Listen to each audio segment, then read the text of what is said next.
Can I hide my assets? Should I hide my assets? The answer is no, and I'm going to talk about that in the context of Florida's Fraudulent Transfer Act and Revocable Trust. So it's a question that comes up often. Someone's got a judgment out there for whatever, a credit card from years ago, child support, tens of thousands of dollars, whatever it is. Sometimes it's big money, sometimes it's small money that starts out big. And there used to be a little cottage industry out there of lawyers that were helping people to hide from their creditors. But I got to tell you, the law's gotten really serious now, particularly Florida Chapter 726. It allows the court to unwind any transaction that was made with intent to hinder, delay, or defraud a creditor.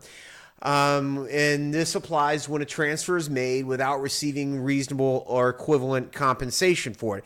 Can trigger lots and lots of liability. And look, it always has. I think one of the things that makes things much different now with the exchange of information out there, particularly all the online stuff, is the fact that it's so much easier to see right now. Bank account information, even your fancy Bitcoin stuff, none of that stuff can be hidden. And I'm reminded of a case several years ago, which I was dealing with a bad person. I mean, this person did some bad stuff. And we got a really big judgment out there. And unfortunately, there's a lot of judgments out there. They're just not collectible because homestead. Florida has these really broad homestead laws and protections. But this person had somehow gotten the hands of some knucklehead who decided that they'd try and get cute with Florida's homestead law and corporations and trusts is another part of it.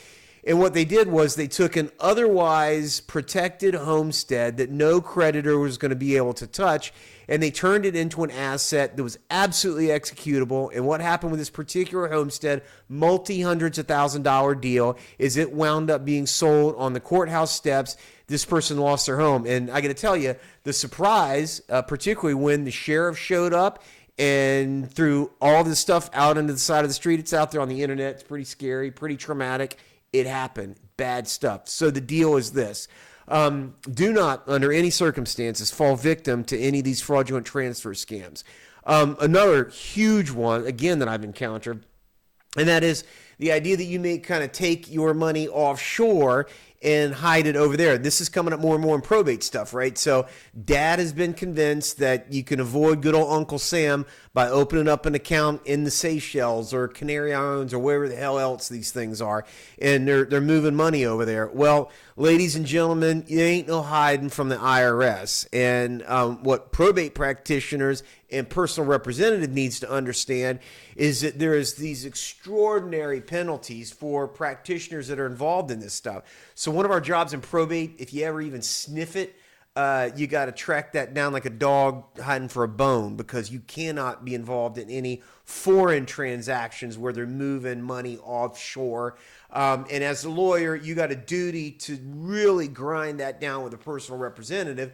Make sure that personal representative absolutely understands you got massive liability, personal liability for not disclosing FIRPTA or reported income transactions. Massive violation of federal law. You don't want to be anywhere near it.